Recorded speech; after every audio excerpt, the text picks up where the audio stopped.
Dicen por ahí las malas lenguas que Microsoft ama a Linux. Tanto ama a Linux que ahora nos regala el navegador Microsoft Edge para utilizarlo directamente en Linux. Y bueno, creo que todos tenemos bastante que decir al respecto. Algunos dirán que fabuloso, tenemos un navegador más en Linux. Otros dirán qué horror, ¿para qué usar Microsoft Edge en Linux si ya tenemos Firefox y Chrome? Otros tantos utilizarán todos. Probablemente haya otros que digan, bueno, hay páginas web que solo me abren en Internet Explorer y entonces es una bendición tener Edge. Ya vemos otros un poquito más radicales de pensamiento que no estamos del todo convencidos, a los que algo no nos suena bien. Y este video lo quiero dedicar precisamente a expresar cuáles son las verdades detrás de que Microsoft ama Linux, pero en particular y en concreto, de cuáles son las verdades detrás de esta entrega de Microsoft Edge para sistemas operativos Linux. Sean todos bienvenidos y estamos en el canal de Linux en español que ustedes pueden ver a través de YouTube y otras redes sociales. Y este video tiene el propósito de educar, no tanto de dar una opinión, sino de expresar información clara y concisa al respecto de lo que realmente está pasando en el mundo de Linux, en el mundo de los navegadores, en las guerras de navegadores que venimos observando desde hace bastantes años, desde aquellos ayeres en donde Mozilla era Netscape Navigator y tenía una cierta hegemonía sobre el Internet, hasta el día de hoy, en el que todo mundo lucha encarnecidamente por tener ese pedacito de la web que, querrámoslo o no, se convierte eventualmente en nuestro segundo sistema operativo, ya que a pesar de que nuestro sistema operativo real sea Linux o Windows o Macintosh o cualquier otra cosa rara, pasamos demasiado tiempo en nuestro navegador y las aplicaciones que corremos en el navegador pueden llevarnos bastante tiempo del día entre entretenimiento, comunicación, y es importante que sepamos que esta segunda plataforma operativa que representa el navegador debe de ser utilizado muy responsablemente. Y es por eso que hoy les voy a presentar a todos una pequeña guía de qué es lo que realmente está pasando, cuáles son los mitos detrás de la entrega de Edge en Linux y cuáles son las realidades. Sean todos bienvenidos y comencemos. Vamos a comenzar con una pequeña presentación que preparé para ustedes y espero que esta presentación cubra varios propósitos, pero en concreto y en particular que les saque a todos de muchas dudas y que les permita tomar una decisión informada. Este video no pretende que tu decisión sea dejar de usar Edge, ni hacerle la guerra a Microsoft, ni mucho menos, sino simplemente que tengas un poquito más de conocimiento al respecto de qué es lo que llevó a decidir a Microsoft liberar Edge en Linux y cuáles son las cosas detrás de ella. Puedes descargar esta presentación directamente en la página de Facebook, que es facebook.com, groups LinuxEsp, que es Linux en español. Y cualquier duda te puedes poner en contacto conmigo, con cualquiera de los administradores del grupo. Sin más preámbulo, vámonos a la presentación directamente. ¿Es verdad? ¿Tenemos Microsoft Edge en Linux? No todavía. Probablemente el próximo mes, todos los que vean este video y a partir del próximo mes ya tengan Microsoft Edge en Linux. Lo cierto es que todavía no. A la fecha de hoy, que estamos en septiembre, es 23 de septiembre del año 2020, no está liberado Microsoft Edge en Linux, como pueden ver aquí directamente. Y en realidad se especula que la versión de Microsoft Edge para poderse descargar en sistemas operativos compatibles con Linux va a estar disponible a partir de octubre. Todavía no tenemos datos de si lo va a distribuir a través de un Flatpak, de Snap, o directamente va a compilar instalables RPM para sistemas Red Hat y compatibles y devs para Debian, Ubuntu y sistemas derivados. Y bueno, lo único que sabemos es que en teoría, a partir de octubre, la gente ya lo podrá instalar en sus sistemas operativos Linux.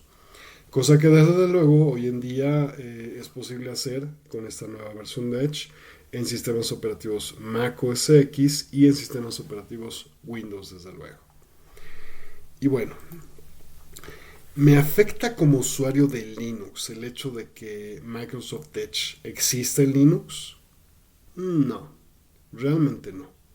Como usuario de Linux no me afecta, porque tengo la libertad de usar el software que quiera, sea libre, sea propietario, sea de Microsoft, sea algo que yo mismo programé, o sea lo que sea.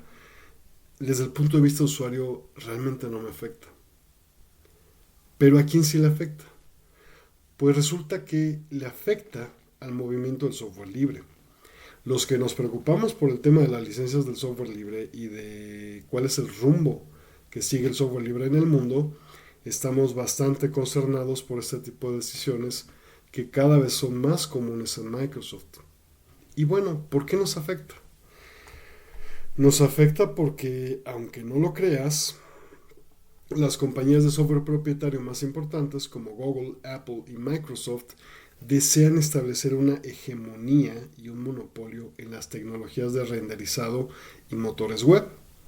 Pretenden que WebKit, que fue creado por Apple, y su predecesor Blink, que es un fork de WebKit, que fue creado directamente por Google, tengan el control absoluto sobre la web, lo cual incluye a Chrome V8, que es el estándar de facto para JavaScript, es decir, es el motor de compilación en tiempo real e interpretación de JavaScript que se utiliza hoy en día. Al estar en manos de empresas, a pesar de tener licencias libres, atenta directamente contra los proyectos de software libre, y en este video les explicaré exactamente por qué.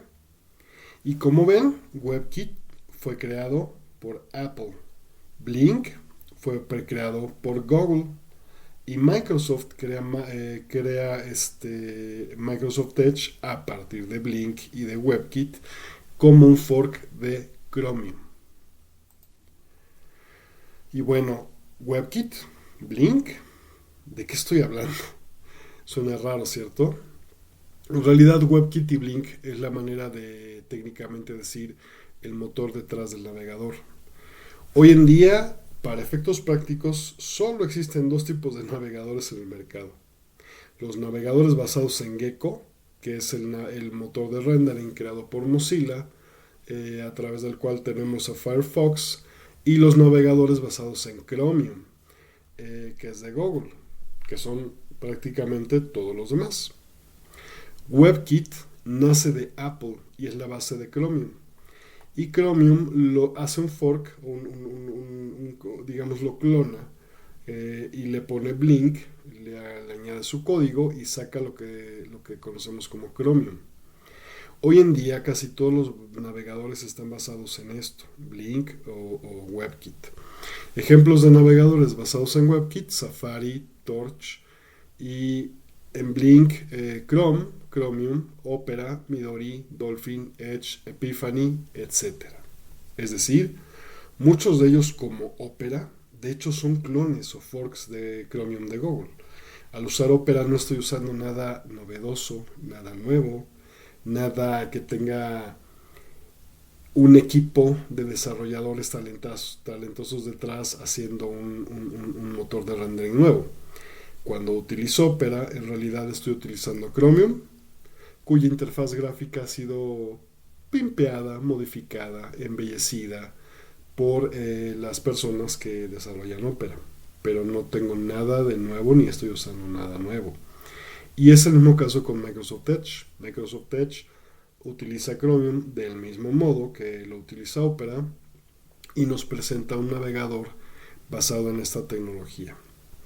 Si ustedes pensaban que hubo un equipo de talentosos desarrolladores en Microsoft portando Internet Explorer o Edge a Linux, no, en realidad tomaron algo que ya era compatible con Linux.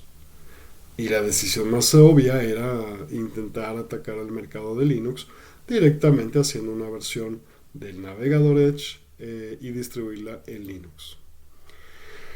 A ver, vámonos más despacito. ¿En qué le afecta al software libre que compañías como Microsoft, Google o Apple creen productos de software libre? Porque muchos pensarán, bueno, tal vez en un remoto pasado, tal vez en un pasado que a ti ni siquiera te tocó, tal vez en una vida en la que todos buscamos paz, amor, tranquilidad y unión entre todos, te sea difícil de entender que compañías como Microsoft o como Google o como Apple puedan atentar contra el mundo del software libre, contra Linux y contra muchos productos y proyectos que basan su existencia en la filosofía del software libre. Vamos a analizar 3 productos en este video. Vamos a analizar la existencia y el porqué de Visual Studio Code, que prácticamente es el más usado en todo el mundo por todos los desarrolladores, excepto algunos como yo. Vamos a ver el caso de Mozilla Firefox directamente y el caso de Git, que son 3 casos muy interesantes de qué es lo que ha pasado en el mundo del software libre con respecto a tecnologías propietarias que chocan o se impactan de alguna manera contra el mundo del software libre. Entonces, empecemos con el primer caso, que es el estudio de Visual Studio Code.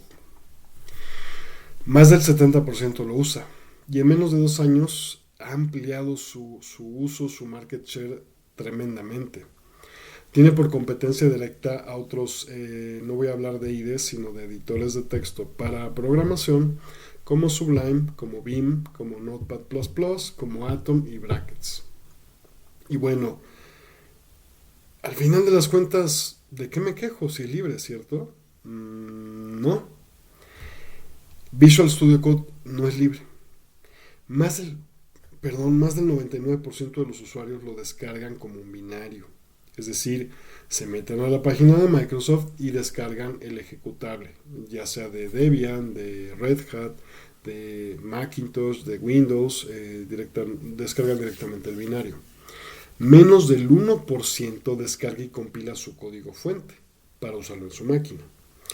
Y este código fuente que nadie utiliza tiene una licencia MIT, que es de software libre. De hecho, es una licencia muy permisiva, de la cual hablaremos un poquito más adelante. Pero el binario que tú descargas, ese ejecutable, ese .exe o ese binario que tú descargas de la página, no es libre, es propietario y tiene modificaciones de Microsoft que no se incluyen en el código fuente que puedes descargar. A ver. Eso no es de software libre. El código que utiliza Visual Studio Code ni siquiera se llama Visual Studio Code. Tiene un nombre genérico llamado Code OSS que puedes descargar desde esta dirección, en donde te dice exactamente qué es. Y aquí mismo te dice que, bueno, en realidad Code OSS y Visual Studio Code son 2 productos completamente distintos. Es decir, el que puedes descargar y como código fuente y el binario que te ofrece Microsoft, que es donde tú corres tu Visual Studio Code y programas tus aplicaciones. Pero entonces, ¿cómo está este tema? Un programa cuyo binario es propietario y cuyo código fuente es libre, pero no produce el mismo binario, ya caray. Entonces, en realidad estamos hablando de 2 cosas distintas. El binario que se distribuye de Visual Studio Code no es libre y es un derivado que, gracias a la licencia MIT, es capaz de encapsular en software propietario lo que tiene una base libre. Y llamar software libre a un producto propietario que es freeware, pues realmente no es tener un producto que sea software libre. La licencia es MIT en vez de GPL, y gracias a la licencia de MIT se puede utilizar dentro de un proyecto propietario códigos o parte del código o código en su totalidad libre. Es decir, yo tengo algo libre, le puedo cambiar la etiqueta, el nombre, volverlo a compilar, cerrar y distribuirlo como si fuera mío sin ceder el código fuente. Esa es la licencia de MIT. Un ejemplo bastante común de qué es lo que permite la licencia de MIT es el siguiente. Tenemos una distribución de Unix llamada BSD, creada en la Universidad de Berkeley, por eso se llama Berkeley Software Distribution. No es Linux, utiliza directamente un kernel Unix. Y BSD, que eventualmente dio paso a un sistema similar a Linux con núcleo Unix que se llama FreeBSD, fue la base para crear Mac OS X. Mac OS X no está obligado a compartir una sola línea de código de su binario, de sus archivos, de su sistema operativo. ¿Por qué?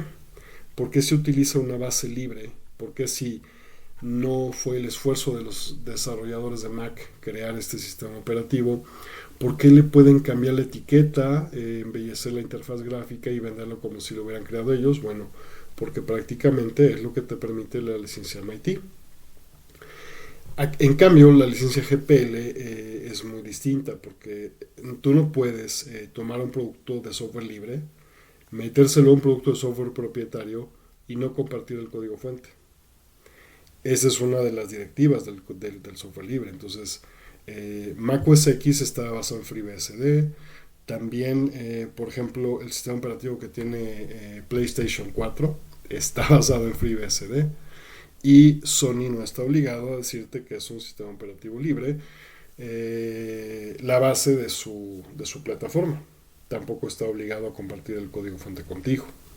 A diferencia de proyectos como Linux, en donde tú no puedes meter Linux en un proyecto propietario y pretender no distribuir su código fuente, porque precisamente la licencia te lo prohíbe.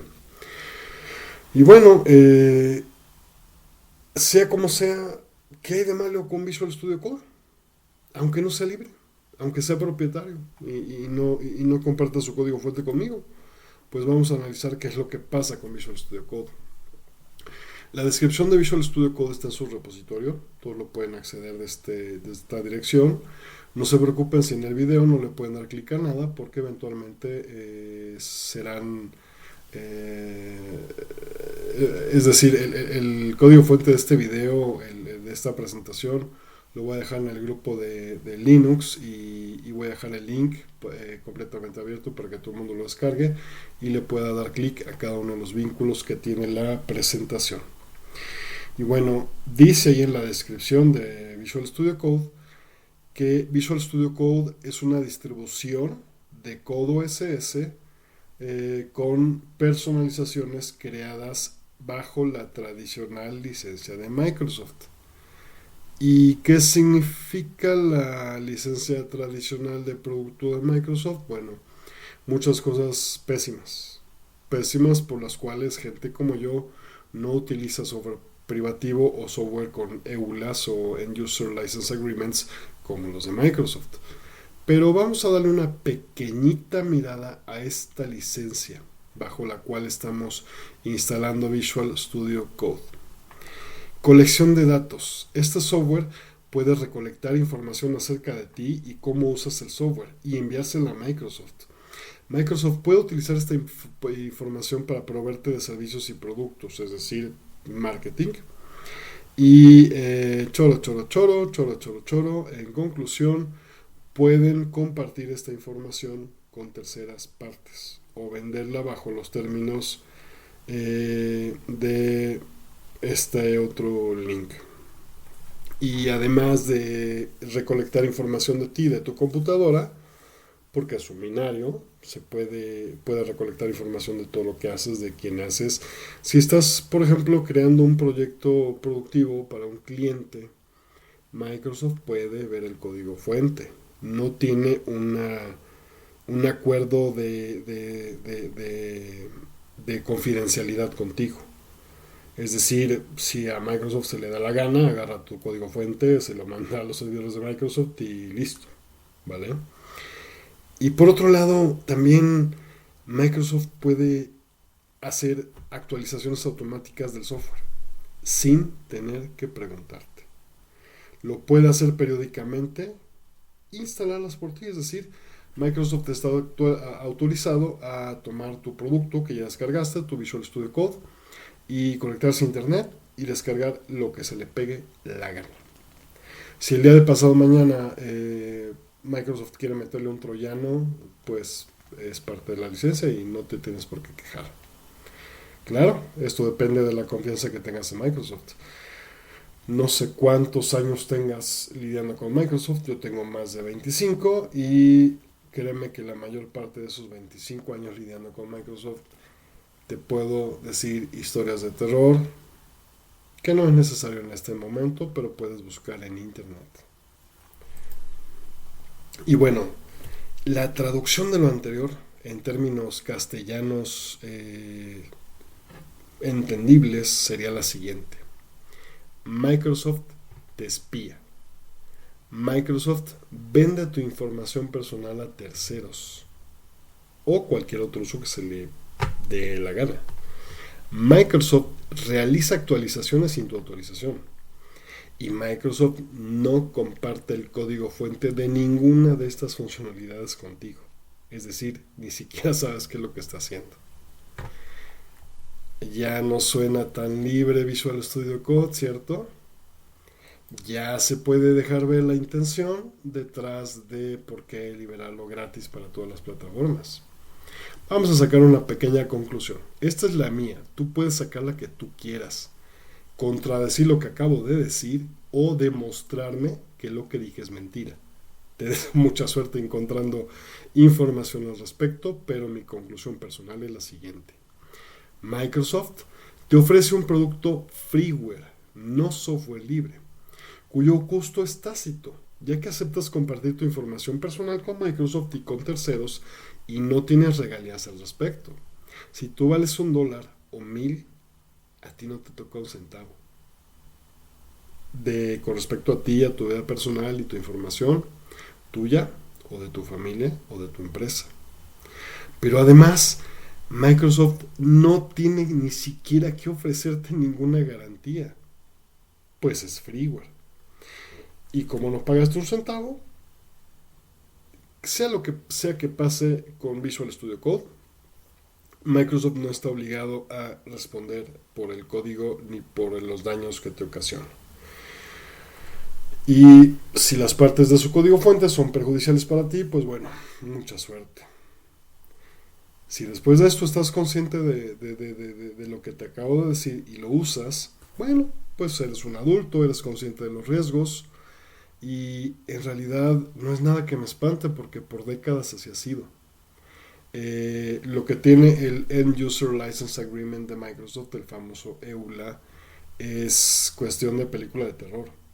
Y siempre lo ha sido, pero pues nunca ha cambiado y Microsoft, al menos en el escritorio, ha tenido el dominio completo y parece ser que más del 99% de personas ni siquiera se toman la libertad de leer este acuerdo de licencia de los productos de Microsoft, incluido Windows, desde luego. Lo cierto es que la gente lo utiliza a pesar del riesgo y probablemente si a ti te gusta Visual Studio Code, lo vas a seguir utilizando después de ver este video. Si al menos logré hacer o crear un poquito de curiosidad y de reflexión en ti, me doy por bien servido. Vamos con el siguiente caso de los 3 ejemplos que estamos poniendo para analizar el perjuicio que puede tener una compañía propietaria metiendo las narices en el mundo del software libre. Vamos a analizar Git y como consecuencia de analizar Git vamos a analizar GitHub. Y bueno, vamos a leer algunas de las cosas que ha dicho Microsoft a través del tiempo sobre Linux y sobre el software libre. En el 2020, Microsoft, al respecto de su postura inicial con el código abierto, dice: estuvimos en el lado equivocado de la historia. ¿A qué se refieren exactamente? Bueno, pues allá por el año 2001, Linux era cáncer. Palabras literales de Steve Ballmer, por aquel entonces director general de Microsoft. Steve Ballmer creó Microsoft junto con Bill Gates y odiaban el software libre, odiaban a Linux y hicieron estrategias realmente nefastas para perjudicar al software libre, cosa que veremos unos slides más adelante. Pero 11 años después, en el 2012, Steve Ballmer, la misma persona, dijo: pude haber llamado cáncer a Linux, pero ahora lo amo. Ah, caray. De pensar que es cáncer a amarlo, ¿qué hizo la diferencia? ¿Será que Steve Ballmer instaló Linux y le gustó y dejó su Windows por Linux? No lo creo. En realidad, lo que pasó es que la estrategia comercial de Microsoft cambió. ¿Por qué Microsoft de un día para otro comenzó a amar Linux? Y aquí hay algunos links que te pueden ser de utilidad para mostrar algunas de las posturas de uno y de otro lado. Y bueno, vamos a analizar por qué de un día para otro, no solo Microsoft, sino muchas otras compañías de software propietario empezaron de buenas a primeras a mostrar un rarísimo interés por Linux y todo lo que tuviera que ver con software libre. Vamos a dividir esta obra en 3 actos. Y al primer acto le vamos a llamar la guerra. El software libre es mucho más viejo que Microsoft, pero desde que existen empresas que desarrollan software con fines de lucro, lo cual no tiene nada de malo, yo tengo una empresa de software con fines de lucro, le hicieron la guerra al software libre. Vamos a ver algunos de los ejemplos históricos. Perdonen que no les ponga todas las fuentes, pero son tantas y están tan fácilmente localizables en internet que dejaré por su cuenta buscar cada uno de estos casos si tienen interés y analizarlos con detalle porque son casos muy interesantes. Como preámbulo les recomiendo mucho una película que se llama Piratas de Silicon Valley. Es una película que muestra la lucha inicial entre IBM, Microsoft y Apple por la hegemonía de las computadoras y los sistemas operativos y muestra qué es lo que hizo a Steve Jobs y qué es lo que hizo a Bill Gates. Las actuaciones son fenomenales y se las recomiendo mucho. Se llama Piratas de Silicon Valley. Bueno, algunos de los casos históricos que menciono de la guerra entre el software libre y las empresas es los siguientes. Resulta que Unix fue creado por un grupo de individuos de Bell Labs de AT&T y eran personas de mente muy abierta, eran investigadores y es gente que es parte fundamental de los pilares del cómputo. Pero AT&T decidió lucrar, no darles un quinto y hacer cosas bastante nefastas con Unix, que eventualmente fueron el punto final de Unix, porque hoy en día pues todo es POSIX, todo es compatible con Unix, pero nada es Unix, en el sentido de que no hay una distribución, un sistema operativo textualmente llamado Unix, distribuido por AT&T, que usan las empresas. Hay sistemas operativos certificados Unix, como el caso de Mac OS X, que certificado Unix significa que pagó un dinerote a la gente de la Universidad de Berkeley porque es un sistema Unix certificado. Pero realmente esto que pasó entre Unix, AT&T, Bell Labs y la gente del software libre fue lo que llevó a la creación de Free Software Foundation por parte de Richard Stallman y eventualmente del kernel Linux.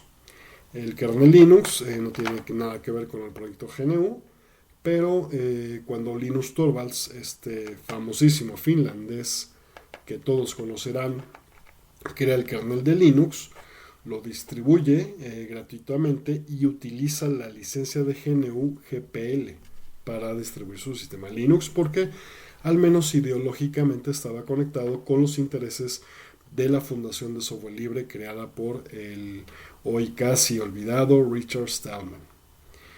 Otro de los casos importantes que tenemos aquí fue precisamente el caso de Netscape Navigator, que hoy en día lo conocemos como Mozilla Firefox, y lo que pasó entre Internet Explorer, Netscape Navigator y su competencia, que aún en ese entonces era Safari, cómo se salió de control el tema de la hegemonía por la navegación de Internet y cómo eventualmente, aunque tardó muchos años, pues bueno, Internet Explorer con cada versión, la 1, la 2, la 7, la 8, intentó ganar mercado y nunca pudo.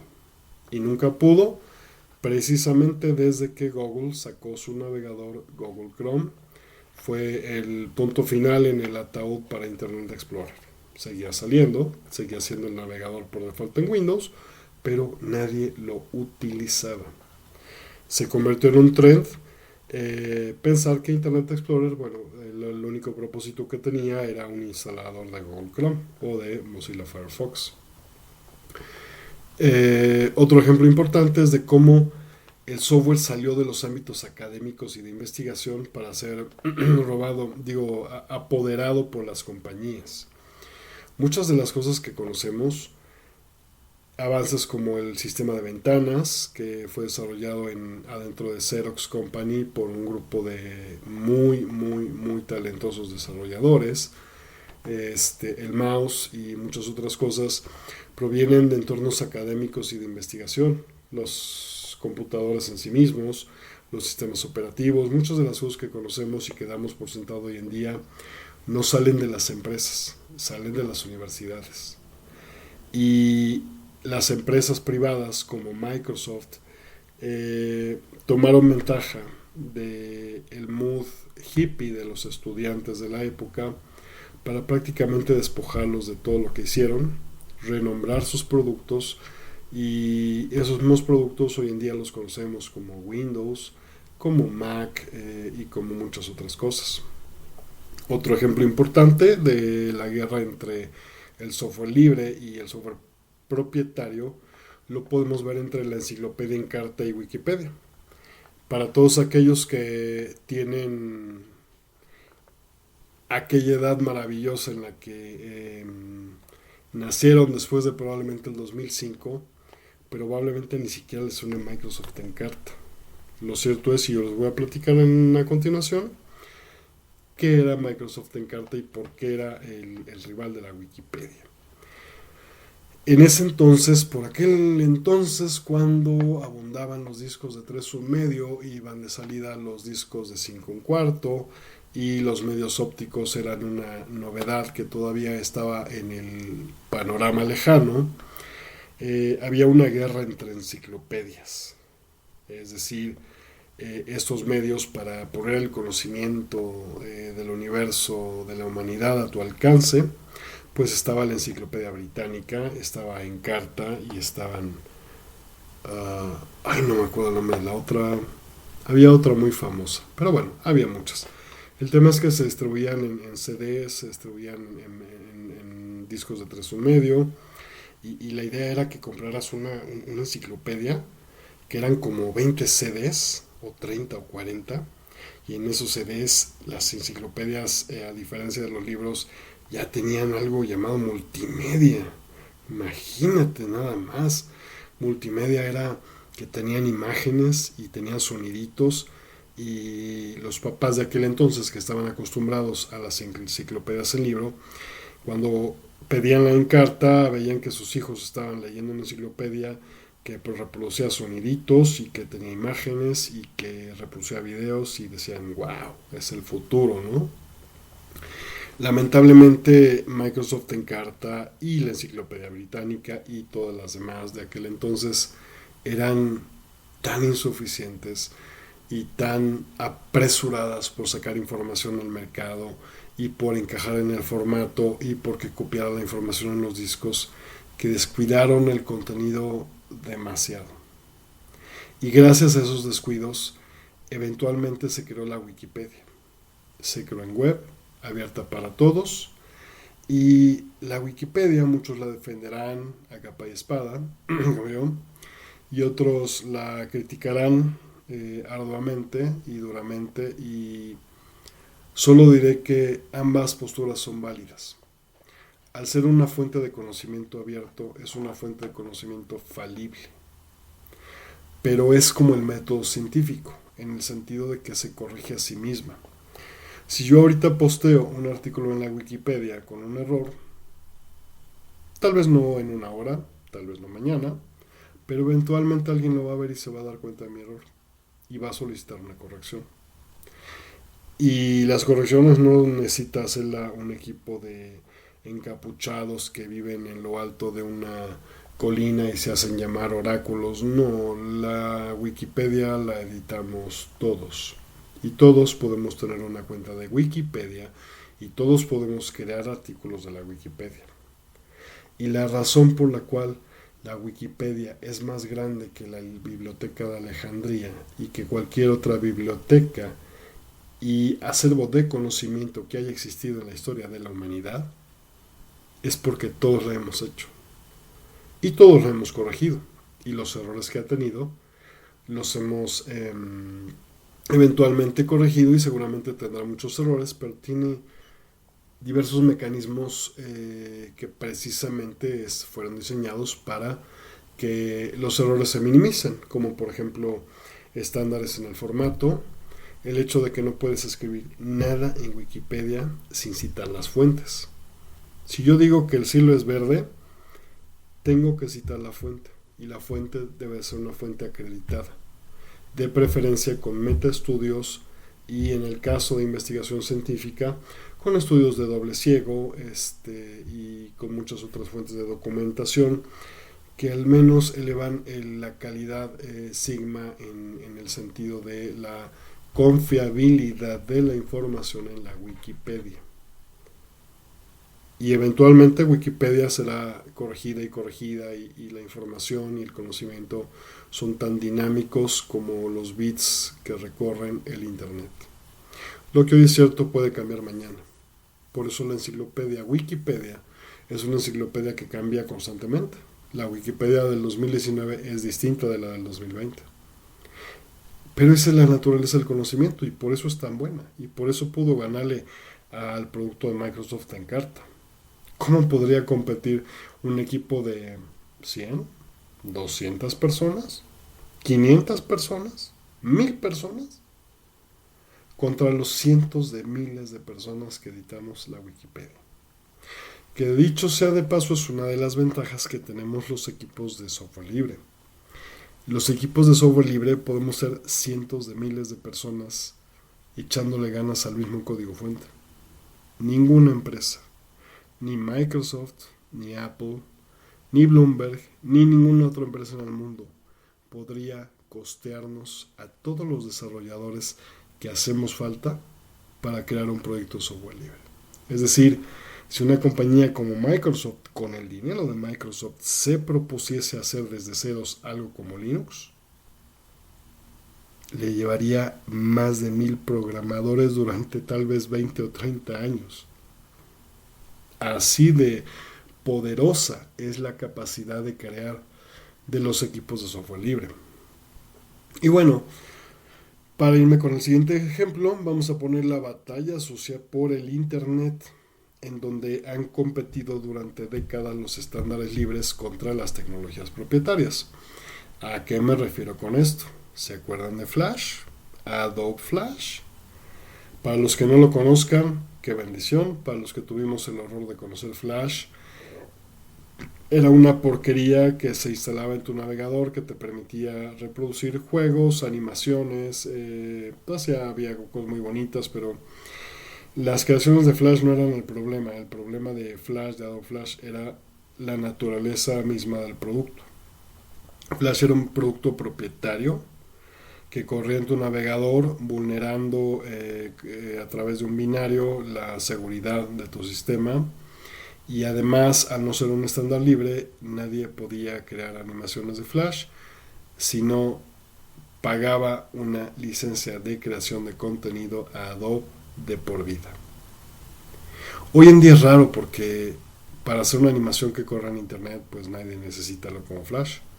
Pero en su momento tenía Cualquier medio enriquecido, animación o pequeño juego tenía que pasar el dinero por manos de Adobe. Y este es un ejemplo de los decenas o cientos que hay de códecs plugins propietario que tenías que instalar en tu navegador para que tal o cual cosa corriera. Incluso cosas como JPG tenían una naturaleza propietaria y había alguien detrás recibiendo regalías, incluso por los formatos, no solo por los programas. Y hoy en día, afortunadamente, en esta batalla las cosas han cambiado mucho, como lo veremos después. Sigamos al siguiente ejemplo. Los monopolios, la obsolescencia programada y la difamación. Son tres conceptos muy importantes que deseo que entiendas porque te van a llevar a entender los motivos y las técnicas que tiene el mundo del software propietario para combatir contra las tremendas y enormes e irrefutables ventajas que tiene el software libre. Primero, los monopolios. ¿Qué pasa si yo empiezo a comprar a todas las empresas que hacen software libre? O a las que no hacen software libre, es decir, yo hago pan y compro a todas las compañías que hacen pan en el mundo. Bueno, eso es un monopolio. Hoy en día, Grupo Bimbo de México tiene más del 80% del market share de panadería del mundo. Es decir, compró a las empresas norteamericanas, compró a todo el mundo, y hoy en día puedes ver muchas marcas en el mundo como Bimbo, como Wonder, pero todos los productos le están dando ganancias a la misma empresa. Y este tipo de competencia interna da a la gente la apariencia de que hay libre competencia, de que puedes escoger entre un Submarino y un Twinkie. Para los que no lo conocen, el Submarino es un Twinkie Wonder de la marca Marinela que pertenece a Bimbo, mientras que Wonder, que hace los Twinkies, también pertenece a Bimbo. Y bueno, ustedes me entienden este tema del monopolio. Pues en el software es exactamente igual. Y un ejemplo muy obvio son las bases de datos. Más del 80% de bases de datos que existen, los sistemas de gestión de bases de datos, para ser más claro al respecto, pertenecen a Oracle. Y los pocos que no pertenecen a Oracle no tienen tanto uso o no son tan comunes. Ni siquiera Postgres. Pero los monopolios dañan la libre competencia y dañan tremendamente al software libre. El siguiente concepto que pongo aquí es la obsolescencia programada, la cual voy a explicar con un ejemplo muy simple. Probablemente muchos ya lo conozcan. Hace relativamente poco, en muchos países del mundo, sobre todo en Europa, fue demandada la compañía Apple, porque resulta que le puso una bomba de tiempo a sus celulares. Programó en software un sistema operativo el cual después de una n cantidad de tiempo tenía que autodestruirse casi. Por autodestrucción me refiero en términos técnicos a hacía loops innecesarios, hacía en conclusión al sistema mucho más lento. Si después de 3 años eventualmente todo parece estar lento en tu computadora o en tu celular, no es porque tu celular ya no sirva, es porque tu celular tiene que ser reemplazado para darle de comer a Apple. Apple, con el dinero y la calidad del hardware que crean, podrían crear teléfonos que duren 10 años. Pero Apple no vive de teléfonos que duran 10 años.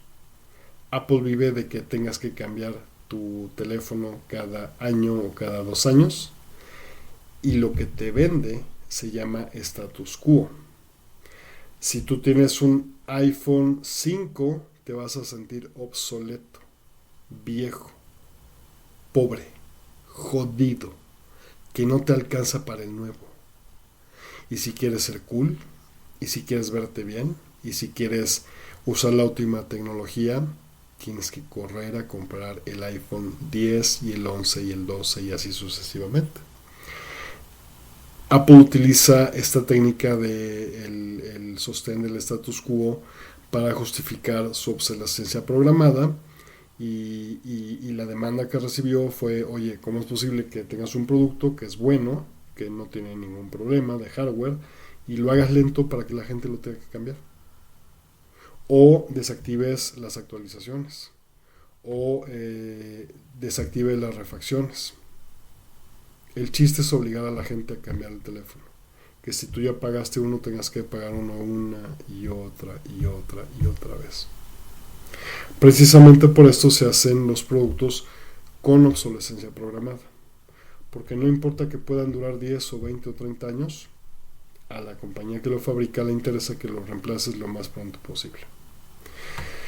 Y para poderte vender basura que tiene obsolescencia programada embebida y que es parte de un monopolio que no promueve la libre competencia, sino todo lo contrario, pues bueno, y que además tú te sientas contento y agradezcas el haber sido tocado por este producto, utilizan difamación. A difamación como Linux es cáncer, o peor aún, la palabra comunista tiene un contexto terrible para los Estados Unidos de Norteamérica y decían que Linux era comunista. No es que yo sea comunista. Ningún sistema comunista, ni socialista, ni democrático ha funcionado bien al 100% y no lo hará jamás. Pero a lo que voy es que difamar es tomar algo, satanizarlo y decir, si es rojo, es pésimo, es software libre, es malo. Lo utilizan los pobres, los jodidos, los miserables, los que no pueden pagar una licencia, los hippies y cualquier tipo de término peyorativo que pueda hacerte sentir sucio de usar un producto que en cualquier otra circunstancia te sentirías orgulloso de utilizar. Y como último ejemplo pondré el ejemplo de Microsoft contra el software libre, caso que vamos a analizar a continuación. Nos vamos a la siguiente diapositiva y vamos a ver a través de la historia algunas de las batallas que han sido ganadas por el software libre y algunas batallas que han sido perdidas por el software libre. En el caso de las batallas ganadas por el software libre, tenemos la hegemonía de Linux y de BSD o sistemas basados en la distribución Unix Berkeley, que prácticamente son la totalidad de servidores, sistemas embebidos, móviles, consolas de videojuegos y dispositivos embebidos de Internet of Things. No vas a encontrar más del 5% de Windows o sistemas similares o sistemas propietarios en ninguno de estos dispositivos. Y contrario a lo que puedas pensar, hacen muchísimo más del 60% de dispositivos que tengan un procesador y puedan ser llamados computadoras. Si tienes un pequeño router como MikroTik, si tienes una televisión inteligente, si tienes un smartphone Android o incluso Mac iOS, porque al final de las cuentas están basados en BSD, lo más probable es que no estés utilizando Windows o un sistema privativo basado en Windows o en algo similar, por ejemplo BlackBerry. Pareciera ser que no, pero Linux es mucho más ubicuo que Windows. Todos los servidores lo utilizan, y bueno, básicamente es una batalla ganada. Vamos a un otro ejemplo, el conocimiento libre y la Wikipedia. Como ya lo discutimos, pues bueno, es un fabuloso ejemplo de cómo el poder de muchos pudo contra la avaricia de unos pocos. Como tercer ejemplo voy a mencionar el World Wide Web Consortium o la W3C, la Electronic Frontier Foundation o la EFF y los estándares abiertos en Internet. Todo lo que sea un estándar privativo y cerrado, todo lo que en algún momento fue un binario raro, hoy en día es un XML, incluso Los documentos que hace Office tienen que tener un estándar relativamente abierto en XML que puede ser leído por otros programas. Y poco a poco han empujado las organizaciones como la EFF y la W3C a que todo lo que existe sea un estándar, sea abierto y nadie pueda lucrar gracias a ese estándar. Como cuarto ejemplo vamos a poner la obvia e inminente derrota de Internet Explorer y muchas de las otras aplicaciones que venían con Windows. Porque Windows no solo se ofrecía o se ofrece, no lo sé hoy en día, hace 15 años que no lo utilizo, al menos no de manera cotidiana, pero aplicaciones como Microsoft Paint o como Internet Explorer y esta ola de chuches que te venían con el sistema operativo, pues bueno, básicamente eran una broma, nadie los utilizaba y si querías algo realmente funcional lo tenías que buscar por otro lado. En el caso del navegador de internet, pues bueno, descargas Google Chrome o Firefox. En el caso de sistemas de dibujo, seguramente habrán 7,000 millones de Adobe y de AutoCAD y de, bueno, yo que sé cuánta compañía que hacen este tipo de aplicaciones. Pero lo cierto es que sufrieron una derrota tremenda y nunca pudo Microsoft colocar a Internet Explorer como el navegador más usado del mundo, que es lo que pretendía. Otro ejemplo de una batalla ganada por el software libre y los estándares abiertos es el manejo de derechos digitales contra las licencias Creative Commons. DRM lo utiliza hoy en día Netflix y muchos otros distribuidores de contenido, que es una manera de limitar la manera en que usan los medios que tienes a tu alcance. Si tienes un Blu-ray, no puedes descargar los contenidos del Blu-ray. Si tienes Netflix, no puedes descargar una película que estás viendo en Netflix. Y esto lo logran a través de un sistema que se llama DRM o Digital Right Management, que es el manejo digital de contenidos y de derechos de contenidos. Y bueno, lo cierto es que DRM es para gente como yo una ofensa, un pisar tus derechos, y muchas empresas se dedican de hecho se promueven como empresas que distribuyen contenidos libres de DRM. Te voy a poner un ejemplo. Muchos y la mayoría de los juegos que puedes instalar en Windows tienen DRM, pero hay un hub de juegos que se llama GOG o GOG, lo puedes buscar por ahí en internet. Se dedicó a distribuir juegos libres de DRM y te dice, una vez que descargas el juego, ya lo compraste, es tuyo, no me importa lo que hagas con él. Si lo destruyes, lo quemas, lo copias o lo que hagas con él, está libre de manejo de derechos. Es decir, lo puedes reproducir en las computadoras que quieras, las veces que quieras y puedes hacer lo que quieras con él, ya lo pagaste. Y al haber pagado ya tu copia de la licencia, nadie se puede meter contigo. En el caso del contenido con DRM, pues bueno, esto no es así. De hecho, juegos que tienen DRM, si el proveedor del contenido los deshabilita, te quedas sin jugarlo, aunque hayas comprado una licencia. Y por último vamos a poner el caso de las redes sociales. Las redes sociales antes eran privativas en el sentido de que eran desarrolladas con software privativo y eran controladas por empresas de software privativo. Y ojo, quiero ser muy claro, en este video al menos no voy a analizar lo perjudiciales que son las redes sociales. Yo no las uso, pero no puedo cerrar el ojo y pretender que las redes sociales, en particular Facebook, no han sido un tremendo aliado del software libre. Porque si bien en mi caso, por ejemplo, no utilizo mucho Facebook, más que para el grupo de Linux en español, lo cierto es que empresas como Facebook y este cuate que parece robot que lo creó, han apoyado mucho el software libre. Han apoyado a proyectos como PHP, han creado nuevos proyectos de software libre y desde el punto de vista de un programador, poder utilizar React JS o React Native, que son librerías que creó Facebook, o directamente editar código en Atom, que Atom es competencia de Visual Studio Code, dicho sea de paso, pues es gracias al dinero que le metió Facebook y que decidió liberar como software libre para que todos lo usáramos. Entonces, las redes sociales han sido un caso muy interesante las puedes juzgar desde tres aspectos. El contenido de la red social que no depende de quien la creó. El contenido depende del loco que está subiendo su contenido y puede ser un contenido maravilloso, puede ser cosas horribles.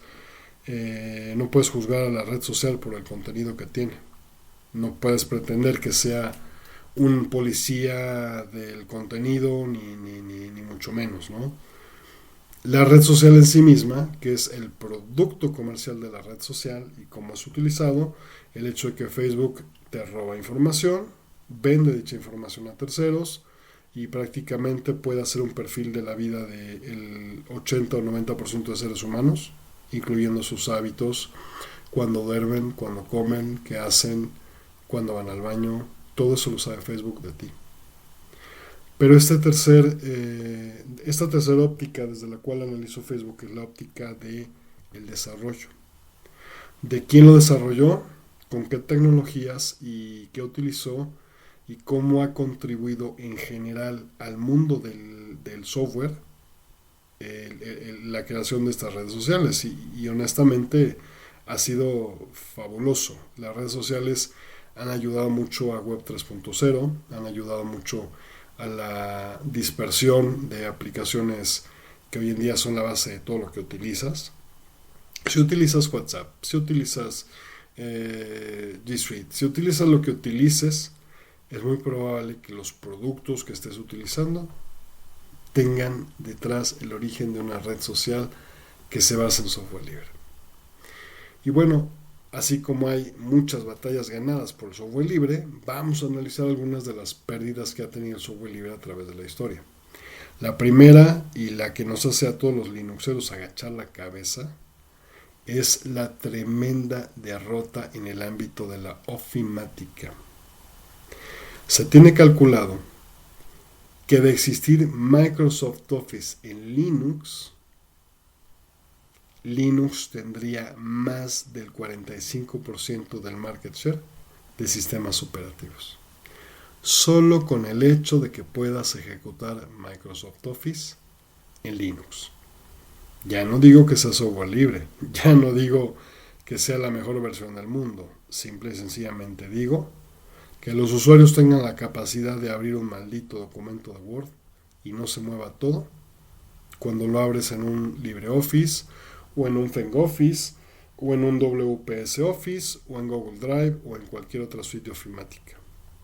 Microsoft Office es la barrera y el obstáculo número uno para que Linux probablemente no se convierta en el más, pero sí tenga un buen market share y tenga un buen porcentaje de acogida entre los usuarios de las computadoras de escritorio. Que si bien es una cantidad mucho menor a la suma de servidores, dispositivos embebidos, móviles, consolas de videojuegos y etcétera, lo cierto es que es una derrota tremenda y que nos duele a todos y que algún día alguien va a arreglar. En el caso del escritorio, precisamente por esta y muchas otras cosas, Linux tampoco se ha podido sentar bien. Canonical, a través de Mark Shuttleworth, hizo un intento tremendo con Ubuntu. Y todo el mundo que usa Linux, o al menos más del 70%, usan Ubuntu. Porque la mayoría de los que usan Linux lo usan porque piensan que Linux es un sistema operativo para máquinas viejas, o no tienen el dinero para pagar una licencia, o alguien se lo recomendó, pero la mayoría de usuarios de Linux no son el tipo de usuarios que puedan instalar Gentoo o Debian, configurarlo desde ceros y decir qué contento estoy. Lo cual está bien, no es una crítica. Lo que quiero decir es que el mercado, la mayoría del mercado de personas que usan Linux, se basa en personas que se los pidieron en la escuela, que lo instalaron porque piensan que Linux es para computadoras viejitas y todo el mundo, los latinoamericanos estamos plagados de computadoras viejitas, y con viejitas me refiero no al año de la canica, me refiero a si tienes 4 gigas de RAM, un Core i3 con 2 núcleos y un disco duro de medio tera, tu máquina es obsoleta. Y ya no estoy hablando de la obsolescencia programada, estoy hablando de que el puro navegador, y no por el navegador, sino por lo que tú abres en él, te va a cargar 1 giga de RAM. Y el sistema operativo otro giga de RAM. Y tener 2 gigas, 4 gigas de RAM, pues bueno, ya es, hoy en día es una broma. Y por esta y muchas otras razones, en realidad la hegemonía del escritorio la tiene Microsoft. Otra gran parte se debe al contrato sucio comercial que hace Microsoft con los fabricantes. Imagínate lo siguiente: tú eres Intel y le dices a Microsoft, oye Microsoft, ¿qué onda? Pues haz tu sistema compatible conmigo, ¿no? Tus drivers que se puedan, mis drivers que se puedan correr en tu sistema. Y le dice Microsoft, sí, ¿cómo no? Pero pues haz que tu procesador solo sea compatible conmigo. O haz que tus máquinas, tus computadoras solo tengan por default Windows. Entonces, el monopolio que hicieron entre los fabricantes de hardware y el fabricante de software, en este caso Microsoft, fue HP, Lenovo, casi todos, prácticamente todos los fabricantes de computadoras, le pagan a Microsoft en el sentido de publicidad, en el sentido de incluirlo por default, y Microsoft en cambio promete correr perfectamente bien en el hardware y ejecutarse perfectamente bien y meterle pues un poquito de ganitas a que todos los drivers funcionen a la primera. Si en algún momento te ha pasado que en Linux no encuentras un driver, no es culpa de Linux, es culpa de la persona que creó tu hardware, que no liberó un driver de Linux. Y a él es al quien tienes que culpar. Y por eso a veces los linuxeros, cuando alguien nos dice, oye, quiero instalar tal tarjeta de red y no encuentro el driver en Linux, yo normalmente contesto, cambia de tarjeta de red. Porque yo no puedo aceptar comparar, pagar por un hardware que no tiene soporte nativo para mi sistema. Y además, y por encima de todo, tener que pagar por él y que no funcione mi Linux, pues en ese caso mejor uso Windows y ya. Entonces los linuxeros tratamos de usar software compatible con lo que tenemos, básicamente. Para no desviarme e irme al siguiente punto, en el mundo del diseño, la animación y la producción digital, claro que hemos tenido tremendas derrotas porque ya sea porque se puso de moda que los diseñadores utilizasen Mac, cosa que ya no es del todo cierta, pero sí es cierto que los programas de diseño, voy a poner un ejemplo muy sencillo. Yo no soy un diseñador, pero soy un programador. Y como programador y usuario te puedo decir que GIMP, la aplicación de creación de imágenes de píxeles, no de vectores que hay, Inkscape, pero el GIMP, que es la aplicación de dibujo de Linux, no solo no le pide nada a Illustrator o a Photoshop, sino que en muchos sentidos es mejor. No podría darte especificaciones técnicas, pero sí te puedo decir que he visto que diseñadores no amateurs, sino profesionales de la industria, usan GIMP y saben y entienden que es una maravilla.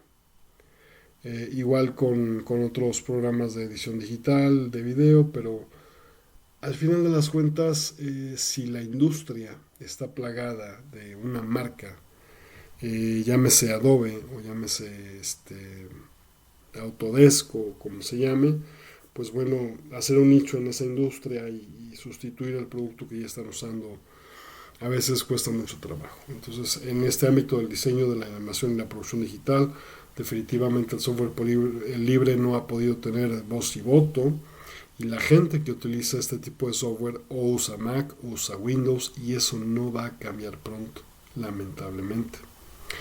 El caso de los videojuegos es un caso curioso porque realmente es muy difícil concebir un juego de nivel industrial de tipo juego desarrollado por compañías como Square Enix o compañías como Electronic Arts y todos estos gigantes de la industria. Pues no es rentable liberar juegos como software libre porque se te acaba el negocio en 25 segundos. Los videojuegos, entre muchos otros tipos de aplicaciones, yo considero que está más que justificado que sean software propietario. Pero bueno, esto a la gente del mundo del software libre pues nos ha dejado en un punto en el que sí creamos juegos gratuitos, sí existen muchos juegos de software libre, pero nada que yo pueda decir esto es relevante. Bien nos va si el juego puede ser ejecutado en Linux. Bien nos va. O si el juego permite una capa de compatibilidad como Wine en Linux o ejecutarse desde un emulador. Pero lo cierto es que el nicho de los videojuegos es un nicho de software propietario y eso es muy difícil que cambie. Otra batalla que hemos perdido a lo largo de la historia son los monopolios de Oracle.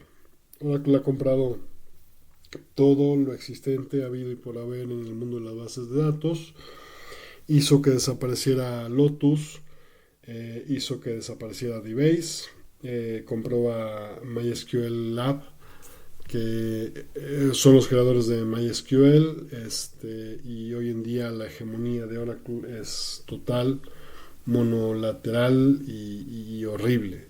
Horrible en el sentido de que qué triste que en manos de uno solo está el poder de todas las bases de datos de todo el mundo.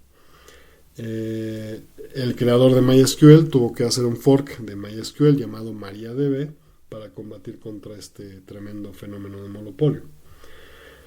La siguiente batalla perdida, o por perder si no hacemos algo, es la posible muerte para Mozilla Foundation y para Mozilla Firefox.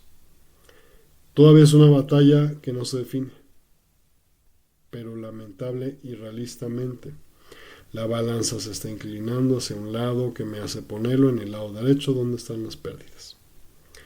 El otro ejemplo, como ya lo mencioné, son los drivers y el ejemplo más famoso de pleito con drivers y con hardware es aquel famoso momento en el que Linus Torvalds se levanta el dedo y le dice a Nvidia, chingate, fuck you Nvidia, levantándoles el dedo.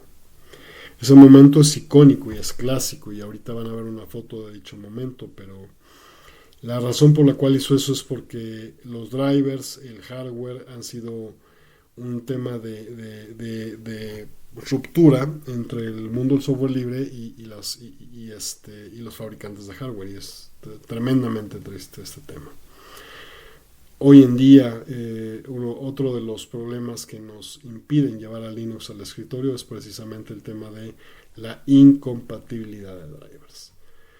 Y por último, puedo mencionar que, si bien aquí dije que la hegemonía de Linux en móviles es total, porque más del 50% de teléfonos celulares en el mundo tienen Android, mucho más del 50%, también es cierto que hay una derrota en el sentido de los celulares.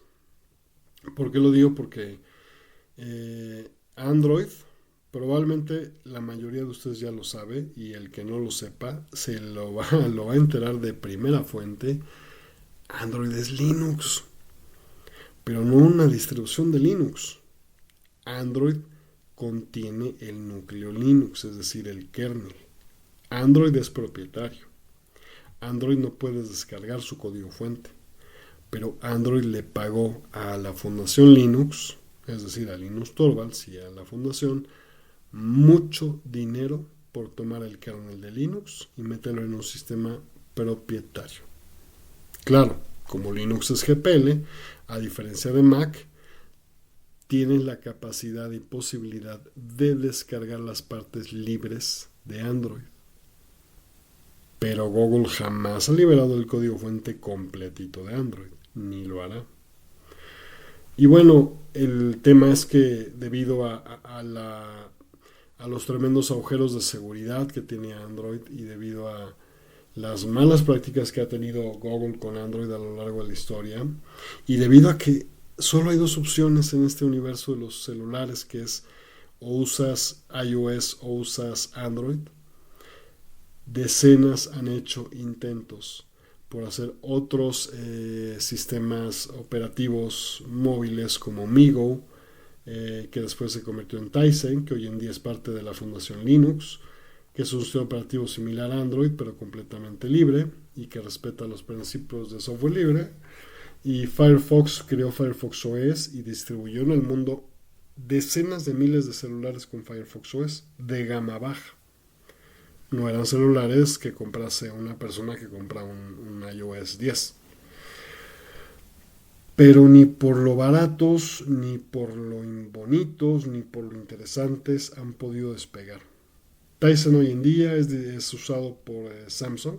Samsung tiene ahí un contrato con Linux y todos los dispositivos de Galaxy, Samsung Galaxy, eventualmente tendrán Tizen en vez de Android. Y las televisiones Samsung ya tienen Tizen. Si tú tienes una televisión Samsung, estás corriendo Tizen, que es Linux. Pero a final de las cuentas fue una batalla perdida porque en la mayor parte de los casos no han podido despegar. Entonces eso es un sabor agridulce saber que todos los sistemas operativos Android en el mundo tienen Linux, contrastado con el hecho de que Android es basura, es una porquería de sistema operativo. No lo digo por su núcleo, lo digo porque todo lo demás que viene, el núcleo es el 10, el 15, el 20% de un sistema operativo. Cuando alguien dice, ¿usas el sistema operativo Linux? Yo digo, no, utilizo el sistema operativo Debian, que es 10% kernel de Linux, 2% código del navegador de Firefox, 15% de las librerías GNU, 25% de las librerías GIMP. Y bueno, mi sistema operativo para mí es el ecosistema completo de todo lo que tiene mi sistema, incluida la interfaz gráfica, que puede ser Gnome o KDE, incluida que utiliza un gestor de ventanas como Xwindow. Y bueno, en realidad si yo quisiera ponerle nombre a todos los proyectos que determina mi sistema operativo, sería algo así como GNU /Linux /GIMP /GTK /Mozilla no sé qué Linux. Entonces yo me ahorro el trabajito y digo, uso Debian. ¿Por qué? Porque Debian es mi distribución. Y Debian es un contrato social y Debian es mucho más allá de un simple sistema operativo. Pero regresando a lo que estamos comentando, la derrota en este sentido ha sido total. Hay otra batalla de la que no he hablado y que es la batalla que nos lleva precisamente al tema de Git y de GitHub, que es la batalla del desarrollo de software. ¿Desarrollamos software con software propietario o desarrollamos software con software libre? Cuando desarrollamos software, ¿hacemos software propietario o software libre? ¿Utilizamos software propietario para hacer software libre o utilizamos software libre para hacer software propietario? Esto es muy interesante porque muchos nos pasa que tenemos que utilizar software propietario para crear software libre y viceversa. Ejemplo, yo tengo que utilizar ciertos IDEs o entornos de desarrollo integrados de JetBrains creados en Java, completamente propietarios, caros, y tengo que utilizar al menos un par de ellos por un tema de trabajo. Y son software propietario, caro, no libre, y hago con ellos software libre, o viceversa. Utilizo herramientas de software libre como Git o como muchas miles de otras que utilizo y creo programas para los cuales no libero el código fuente y entonces son propietarios y lucro con ellos y utilizo una herramienta libre.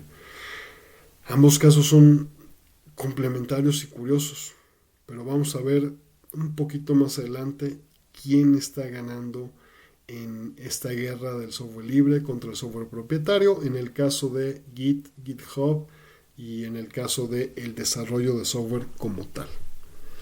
Este es el segundo acto, las batallas ganadas y perdidas. Vamos al tercer acto, que es ¿cómo se llamó la obra? Si no puedes con el enemigo, únetele y destrúyelo desde adentro. ¿Por qué no? En los ámbitos en los que las compañías de software propietario tuvieron victorias, no tuvieron que lidiar más con el movimiento del software libre. Hasta el día de hoy persisten con sus prácticas nocivas acuerdos de licencia y monopolios, es decir, allá donde el software privativo ganó, como el caso de Microsoft Office. Jamás he escuchado que Microsoft tenga la intención de liberarlo como software libre con todo y lo que ama Linux y con todo y lo que ama el open source y con todo y lo que ama el software libre. No, pero amo el software libre, pero con mi producto no me meto. Amo el software libre, pero mi Windows no le libero el código, y amo el software libre, pero a mi Office no le libero el código, y amo el software libre, pero los binarios que compilo no son software libre, y bueno, es una doble moral muy graciosa que analizaremos a continuación.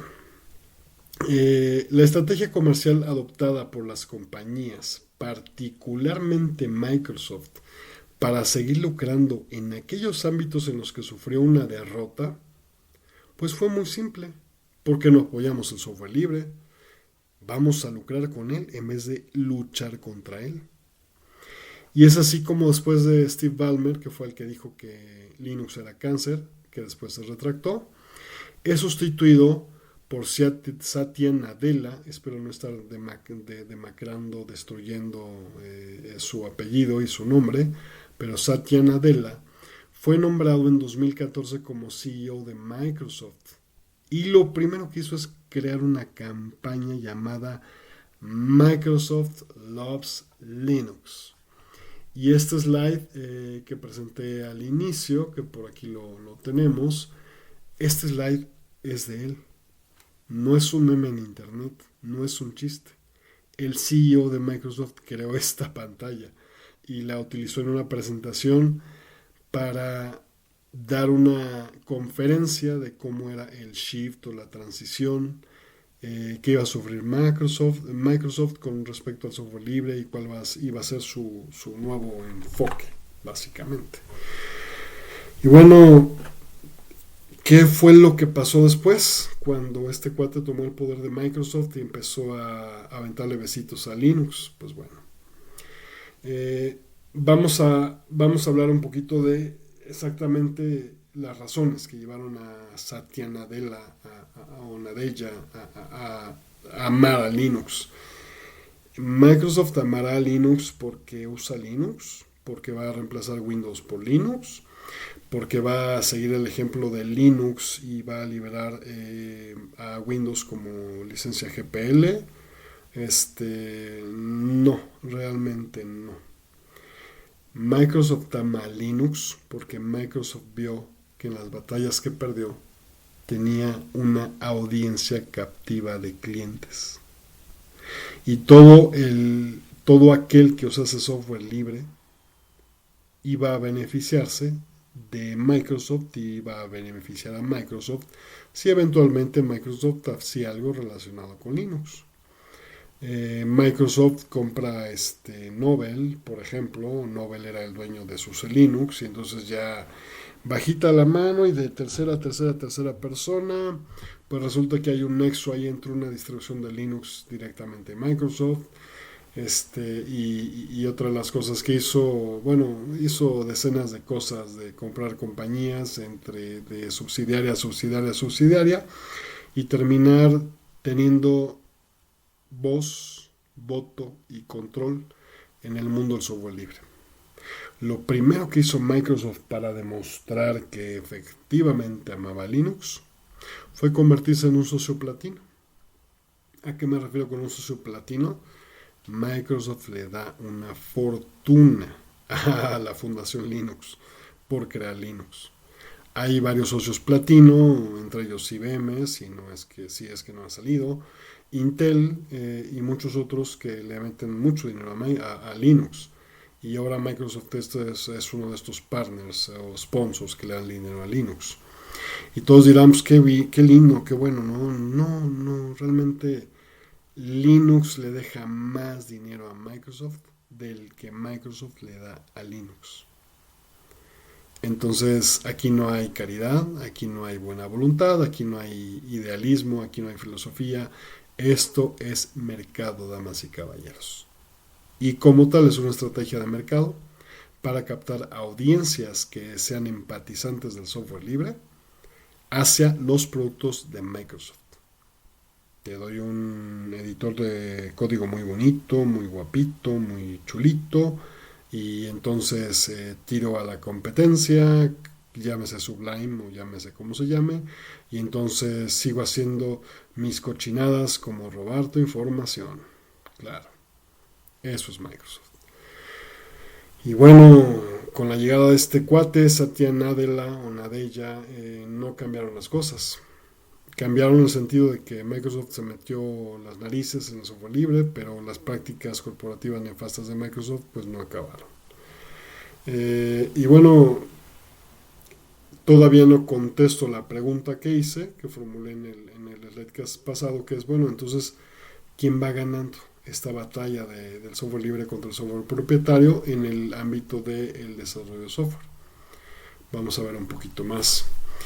Vamos ahora sí a hablar de Git y la respuesta directa, ¿quién va ganando? Git fue creado por Linus Torvalds.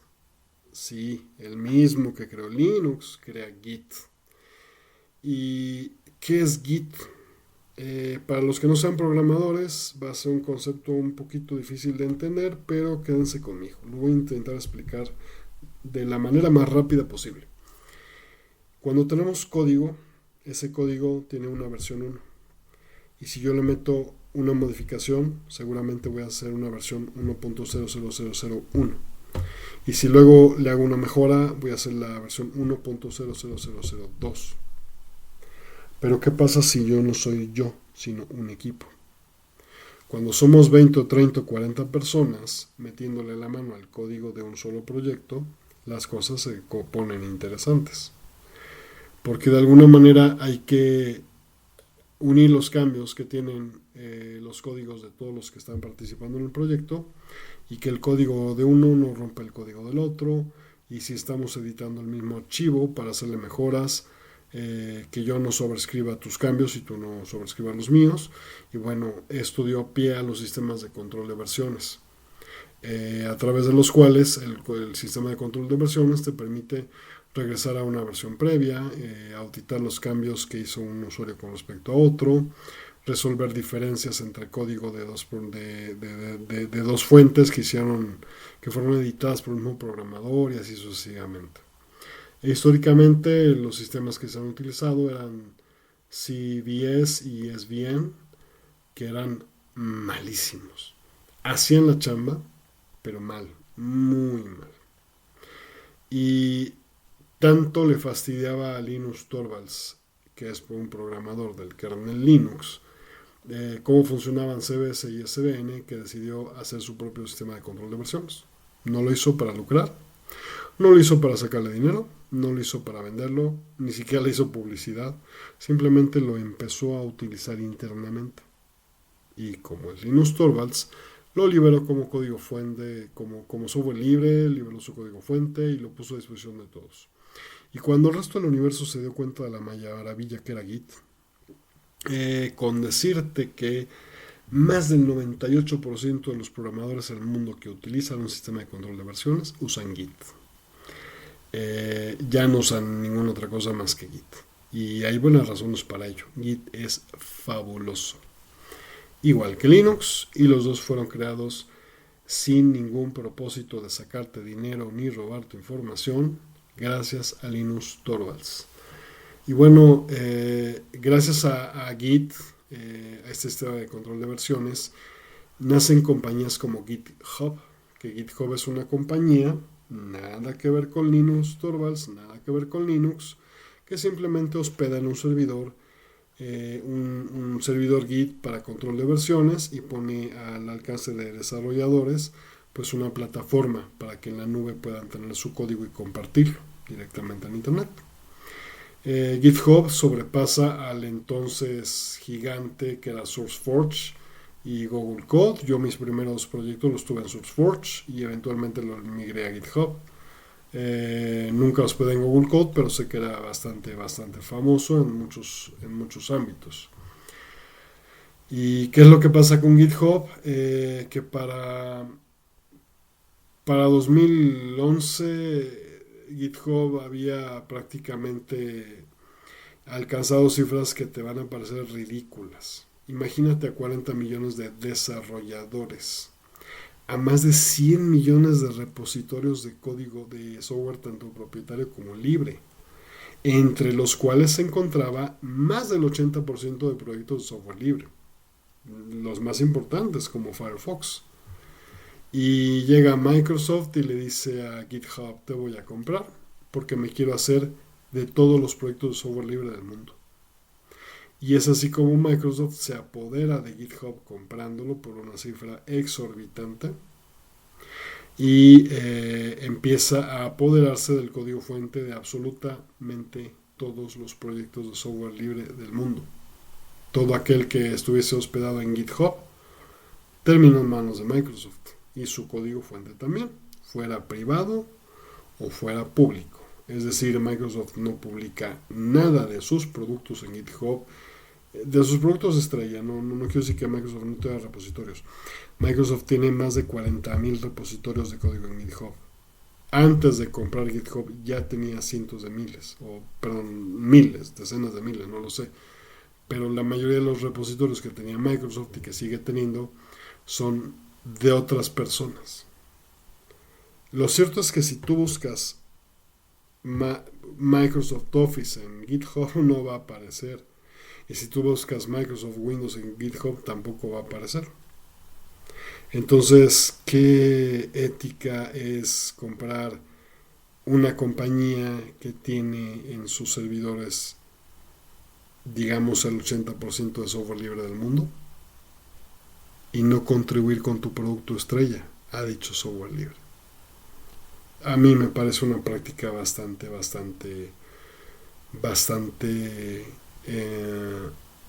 insensata desde el punto de vista de las libertades individuales que tienen los seres humanos de no ser espiados, de no ser plagiados, y dado el historial de plagio que tiene Microsoft de proyectos que no son suyos.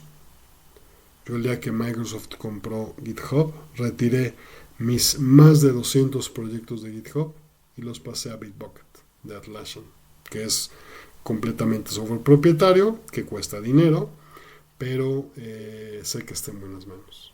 A diferencia del código de GitHub, que al final de las cuentas está en manos de Microsoft. Pero vamos con las cifras reales, vamos con el dinerito, vamos con la lana. ¿Qué ha beneficiado a Microsoft haber gastado tanto dinero en GitHub y tanto dinero en amar a Linux? Bueno, pues resulta que desde hace varios años que este cuate tomó la batuta de Microsoft, hasta el 2018, Microsoft triplicó sus ganancias. De cuando sale Steve Ballmer a cuando este cuate toma el timón de Microsoft, se ha triplicado las ganancias de Microsoft, y gran parte de esa triplicación de ganancias es directamente gracias a la intrusión de Microsoft en el software libre. Entonces, pues Microsoft sabía lo que hacía, le ha ido bastante bien metiendo las narices en el mundo del software libre. Vamos a pasar a lo siguiente, que es la lucha por el desarrollo en sí mismo del software libre. Hace 20 años prácticamente todas las herramientas de desarrollo eran propietario, como Borland Delphi, Microsoft Visual Studio, Solaris Forte, Turbo Pascal, Turbo C. Dime en qué programabas y te diré qué es lo que tenías que comprar. Turbo C era gratuito, si mal no recuerdo, y Turbo Pascal también, pero nunca fueron completamente libres de interés comercial. Es decir, siempre hubo un tremendo interés comercial detrás de las herramientas de desarrollo. Y la lucha entre el software libre y los estándares abiertos ha logrado equilibrar un poquito la balanza, pero al menos en este ámbito del desarrollo de software la lucha todavía es encarnizada y cruel.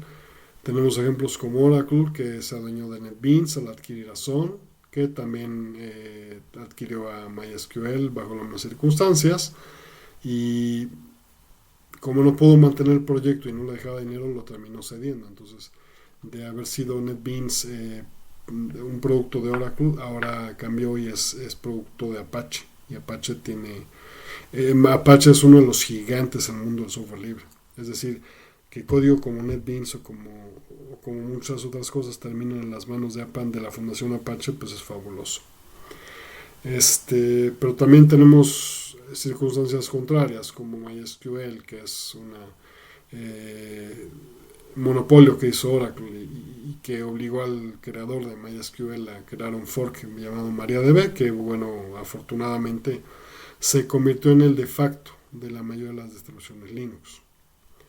Pero bueno, por otro lado, a pesar de estas victorias o circunstancias interesantes en las que el software libre ha ganado peso, ya sea porque se apoderó del código fuente de Beans o de esto o del otro, tenemos todo lo contrario, como entornos de desarrollo muy robustos que son propietarios y pertenecen a compañías de software propietario como JetBrains, Microsoft o Comodo o muchas otras. Y Visual Studio Code es un caso raro de este fenómeno del desarrollo. JetBrains es otro fenómeno raro porque JetBrains es una compañía que programa en Java, toma un IDE que se llama IntelliJ, le cambia 5 botones y ya le cambia de nombre al IDE para... ahora voy a hacer mi versión de IDE compatible con C, y entonces a JetBrains IntelliJ lo renombra como C Lion. Ay, ya tiene un IDE para C++ y para C. No, es el mismo. Los que conozcan Eclipse lo entenderán perfectamente porque es exactamente lo mismo que Eclipse. Tomas un IDE interesante, bueno, hecho en Java y le pones plugins y ya es un IDE para C o un IDE para Java o un IDE para PHP. Y lo que hace JetBrains es que tengas 7 versiones del mismo IDE y que estés pagando por cada una de ellas, lo cual me parece una práctica nefasta. Pero pues bueno, aquí está la lucha y aquí está el cómo y qué pasó con GitHub y cómo y qué pasó con Visual Studio. Vamos a el caso 3. El caso 3 es el que nos tiene aquí sentados y gracias al cual ya tenemos bastante ratito aquí hablando. Si ya han llegado hasta aquí, agradezco infinitamente su paciencia. Yo sé que tengo una tesitura y un tono de voz monótono. No soy un youtubero, no soy una persona que haga videos, tampoco que haga diapositivas, ni mucho menos, pero estoy intentando ser lo más dinámico que puedo. Y si ha habido 20 minutos en los que te aletargué y te di sueño, me disculpo, pero bueno, gracias al destino hemos llegado a esta diapositiva y es la diapositiva que fue la razón por la cual hice este video y espero que esto resuelva muchas de tus inquietudes. Esto que tenemos en pantalla es un meme muy famoso. Un meme muy famoso que representa los 3 poderes de los navegadores peleando entre sí, o debería decir a los 2 poderes y al idiota, comiendo pegamento en el rinconcito. así es como la gente solía percibir y percibió durante muchos años a Internet Explorer. Internet Explorer es esto que usas para instalar Chrome. Internet Explorer es idiota, Internet Explorer es lento. Y bueno, si buscas memes de Internet Explorer o de Browser Wars o de guerras de navegadores, te van a salir una cantidad de imágenes muy graciosas. A mí me encanta esta imagen, que fue pimpeada por Shose, que es un dibujante bastante bueno. Pueden ver su trabajo aquí en shoseblogspot.com. Y bueno, la idea es que mientras Firefox se dedica a proteger la privacidad, Google Chrome se dedica a comerse tu RAM y mientras tanto Microsoft Edge se dedica pues a ser el niño idiota del cuadro básicamente. Y bueno, este tercer caso es un caso que me duele, que me arde, que me molesta, que despierta el fanboy que tengo adentro y ahora vas a ver por qué. Si tú no te haces fanboy de Firefox después de esto, respeto tu opinión, pero no estaré de acuerdo con ella. Y más que fanboy, vamos a ponerle la etiqueta correcta. Yo no soy fanboy de Firefox. Soy acólito, procesado, ultra pasteurizado, turboadoctrinado, defensor acérrimo, amante amador y media naranja de Firefox. Y cualquiera que me llame fanboy, le van a faltar muchas letras y palabras para describir la relación que yo tengo con Mozilla Firefox. Para mí es como la vida misma, como el café caliente, que nunca tenemos los programadores, no sé por qué. Pero bueno, adoro a la Fundación Mozilla, adoro a Firefox y te voy a decir cuáles son las razones que me tienen tan enamorado de esta cosita. Por un lado, su logo es fabuloso.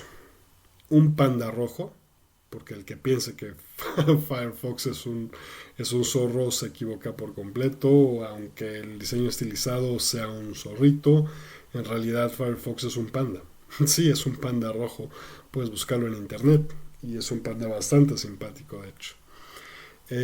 Firefox es un navegador web y hay muchos de ellos. ¿Qué tiene de especial Firefox además de tener un browser engine llamado Gecko que es completamente distinto a los demás? ¿Qué es lo interesante de Firefox? ¿Qué es lo que lo hace Firefox? Te invito a considerar lo siguiente. Pasamos más del 70% de nuestro tiempo pegados a un navegador. Tú me dirás, no, yo me la paso el 40% de mi tiempo en la aplicación de Facebook que se llama Messenger o en la aplicación mobile de Facebook. Bueno, déjame decirte que en realidad estás utilizando un navegador. Oye, no, pero es que me la vivo en Slack, es un navegador. Oye, no, es que yo me la vivo en Atom programando, es un navegador. La mayoría de las aplicaciones hoy en día son basadas en motores como Electron, échale una googleada si no sé de lo que hablo, o similares como React.js Native. Y lo que quiere decir es que son páginas web o aplicaciones web que se compilan a través de una técnica para convertirse en binarios, pero son un navegador corriendo una página web. Básicamente, muchas de las aplicaciones que tú utilizas que crees que son aplicaciones como tales, en realidad es un navegador web disfrazado de aplicación que está corriendo HTML y muy probablemente algo como Node.js, que es el JavaScript server-side, y fue compilado gracias a cosas como Electron para hacerlo ver como una aplicación, pero técnicamente hablando los podrías abrir en un navegador web como Firefox y ejecutarlos directamente desde el navegador. Lo cierto es que pasamos la mayor parte del tiempo en navegadores web. Y bueno, ¿qué pasa con esto? Que nuestros datos personales, nuestra historia, nuestra vida, la vida de nuestra familia, todo es expuesto en todo momento al navegador. Y los navegadores web, además y por si fuera poco, pues han sido históricamente la mayor fuente de virus, de troyanos, de malware, el I love you y el esto y el otro y el ransomware y no sé qué y no sé cuánto. La mayoría de las técnicas de intrusión y de hacking y de virus han explotado vulnerabilidades de los navegadores, seguidos de cerca por las memorias USB. Pero los navegadores han sido, ya que su ubicuidad es total, han sido la fuente de cómo irrumpir en las computadoras de las personas. Porque estás leyendo tu correo, es muy fácil mandarte un virus. Y entonces el navegador es la fuente del virus. Y así sucesivamente. Y bueno, nuestra seguridad personal, nuestra privacidad y nuestros derechos de libre expresión, porque no solo utilizamos el navegador para ver, también lo utilizamos para expresar. De ahí el porqué de las redes sociales y de los sindicadores de contenido y el streaming, y TikTok y YouTube y esto y el otro. Bueno, expresamos y todo depende de en qué navegador lo estamos expresando, quién lo está viendo y si lo puede hackear. Y básicamente más del probablemente 50 o 60% de nuestra vida digital dependa de qué tanto nos pueda cuidar nuestro navegador.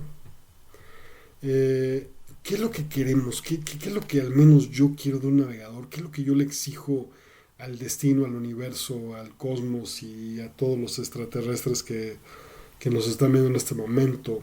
¿Qué es lo que yo quiero en un navegador? Bueno, yo quiero un navegador que no me espíe y que me proteja de ser espiado.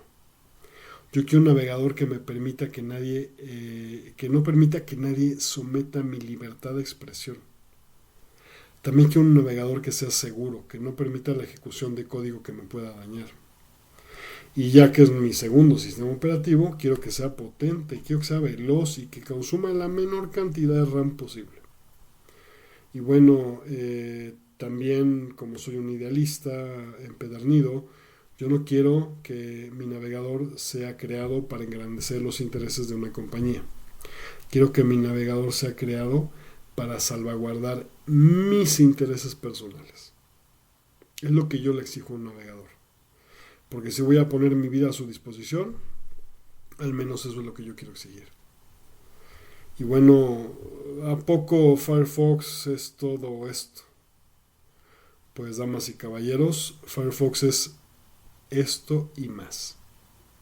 No es perfecto, solo es el mejor. Y es creado por una fundación sin fines de lucro, que vive de donativos de muchas organizaciones como el mismísimo Google, que es un caso similar a las donaciones que le hace Microsoft a Linux.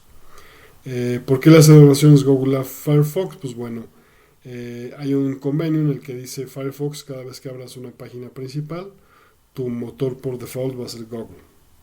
No no Yahoo, perdón, no Bing, ni siquiera Go, no, va a ser Google. Y la lana que le paga, el dinero que le paga por ser su navegador por default es bastante alto y considerable y le ha permitido a Mozilla financiar sus operaciones. Y bueno, además de esto, la Fundación Mozilla no solo es Firefox. La Fundación Mozilla pelea incansablemente para promover la libertad de expresión, los estándares abiertos y proteger la privacidad de los individuos. También te ofrece auditoría de seguridad para sitios web, incorpora una biblioteca, una de las más grandes en Internet, de manuales para programadores, tutoriales, especificaciones, llamada Mozilla Developer Network o MDN, que es fabulosa. Nos provee de los entornos de depuración más poderosos del mercado y de las herramientas más innovadoras para desarrolladores web. No es una opinión, no lo digo yo, no es porque sea yo un fanboy de Firefox, es porque técnicamente hablando, la cantidad de herramientas para desarrolladores web que tiene Firefox supera por mucho a las que te puede ofrecer Safari, Internet Explorer, Google Chrome, Edge o cualquier otro. Y bueno, además está basado en Gecko, que es muy superior en rendimiento, al menos hoy en día, en las últimas versiones, a Blink y a los navegadores basados en Chromium, como Edge y Opera. El tema aquí no es que yo quiera a Firefox. El tema aquí es que yo sienta que Firefox me quiera a mí. ¿Acaso pertenezco a la iglesia de Mozilla y venero a Firefox? No. Firefox me ama a mí. Ah, qué bonito suena. La razón por la que Firefox me ama a mí es porque Firefox me protege. Esto no se trata de cuánto yo quiera a Firefox o qué tan fanboy me considere yo de Firefox. Se trata de qué tanto Firefox haga por mí como individuo.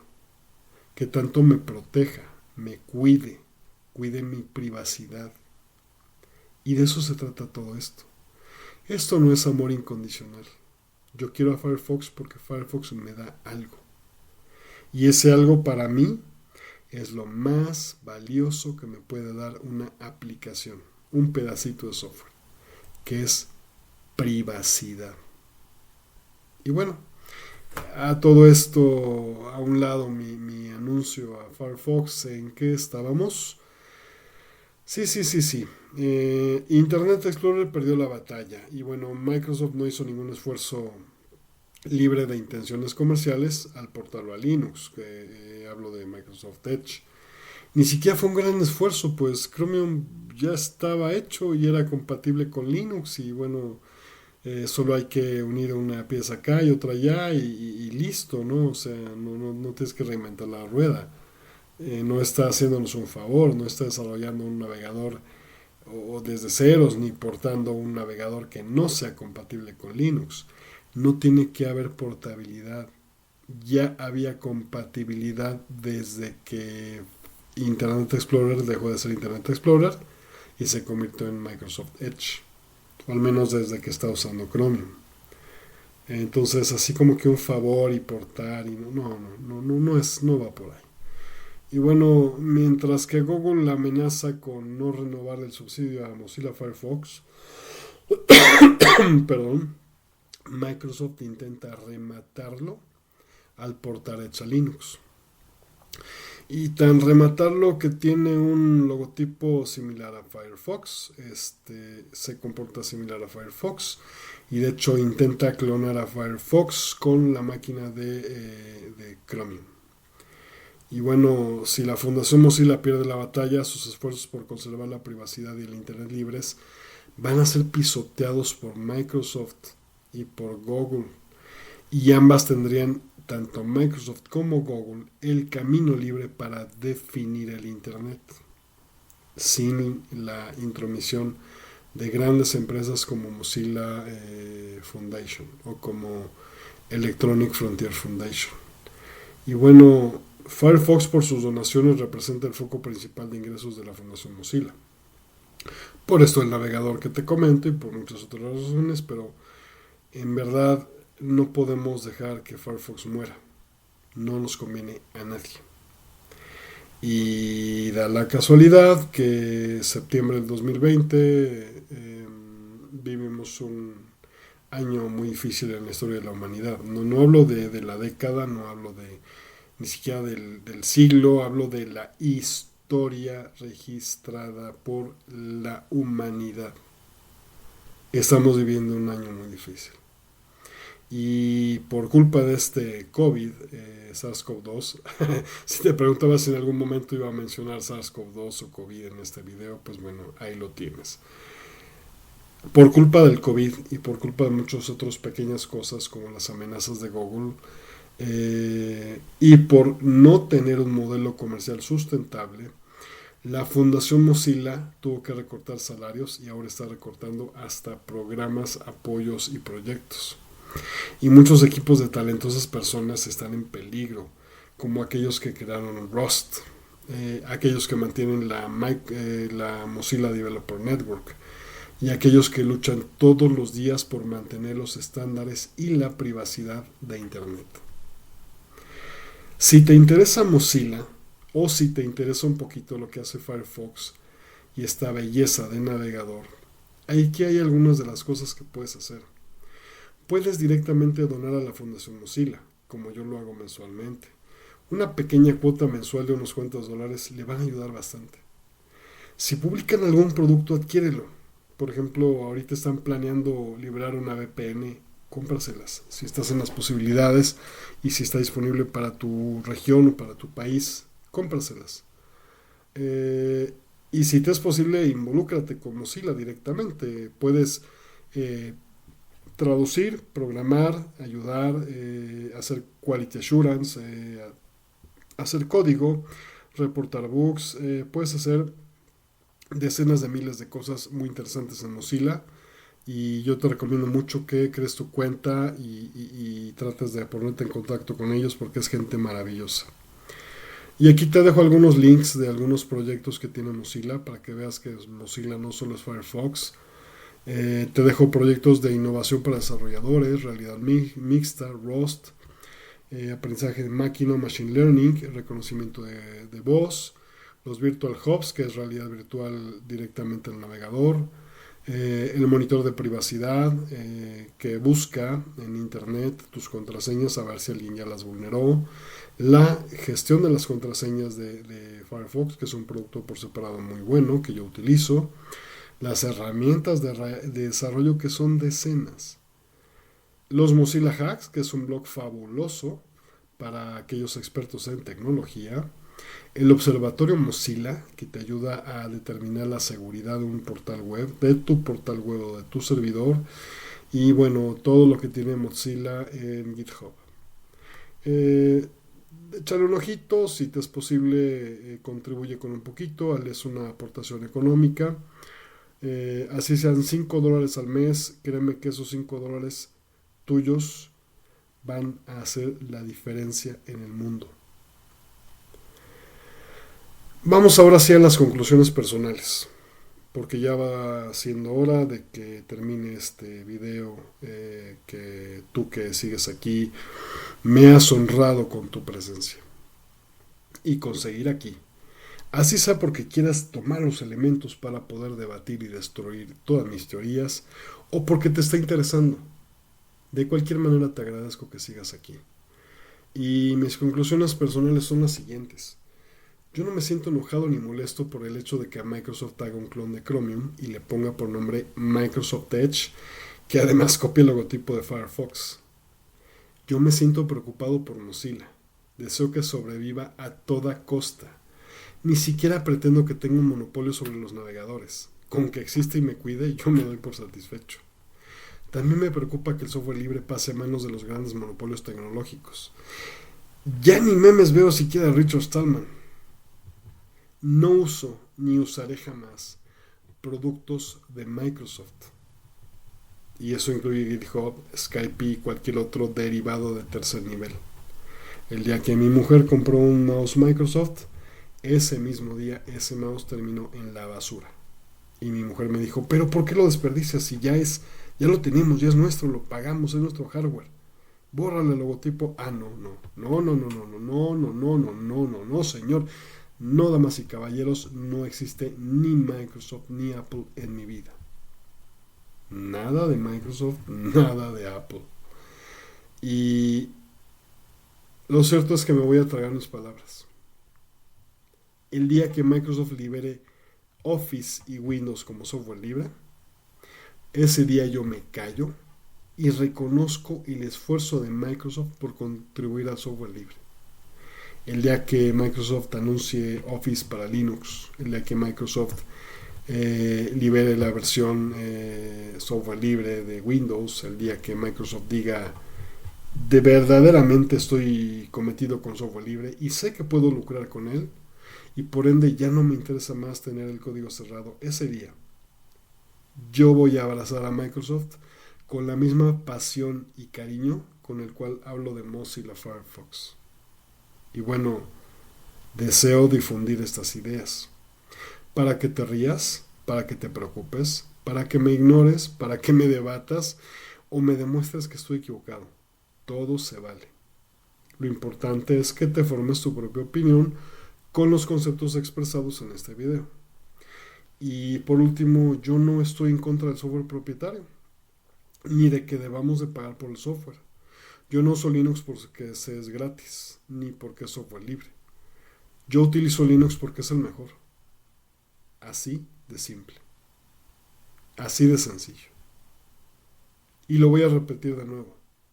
La razón por la que yo utilizo Debian, Linux y Mozilla Firefox como plataforma operativa es porque son lo mejor. Claro que hay muchos juegos que solo son para Windows que no puedo jugar y para eso tengo Lutris y para eso tengo Steam y para eso tengo una consola y no me preocupo en lo más mínimo. Y si hay una pieza de software que no se pueda jugar en mi consola o en Lutris o en Steam, es un juego que no me interesa. Así sea el más bonito del mundo, no me interesa. Y bueno, en realidad pues yo personalmente dono a proyectos de software libre y también pago licencias. Pago mi licencia de software propietario de Atlassian, pago mi licencia de software propietario de JetBrains y pago mis licencias de juegos y bueno, yo no estoy peleado con pagar por software, al contrario, todos tenemos que vivir de algo y yo soy un programador que cobra por hacer software, a pesar de que hago software libre. Las dos cosas no están peleadas, el software libre y el lucrar. Lo cierto es que ni estoy en contra del software propietario, ni estoy en contra de que se gane dinero. Todo lo contrario.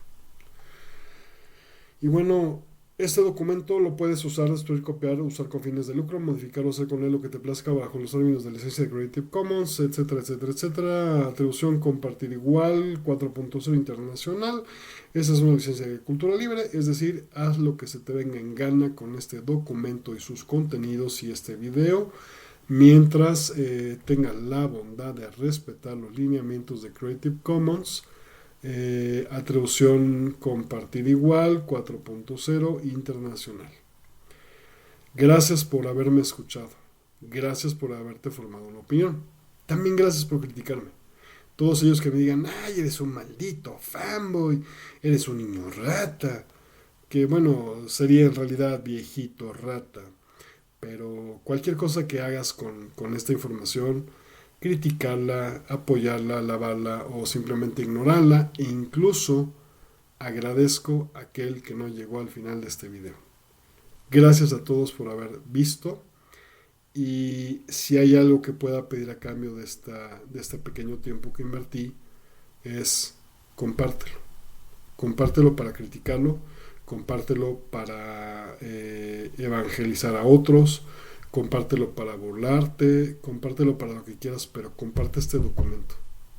Porque independientemente de mi opinión, creo y espero estés de acuerdo que hay información en este video y en esta presentación que son muy interesantes a la hora de elegir si vas a instalar Microsoft Edge o utilizar Visual Studio Code en tu computadora y cuáles son las razones y las consecuencias que puedes tener por hacer eso. De nuevo, gracias a todos, pasen una excelente 2020, feliz Navidad y Año Nuevo por los próximos 40 años, que probablemente será el tiempo en el que cree el siguiente video. Y hasta la próxima, suscríbanse al canal, recuerden Linux en español y gracias por todo.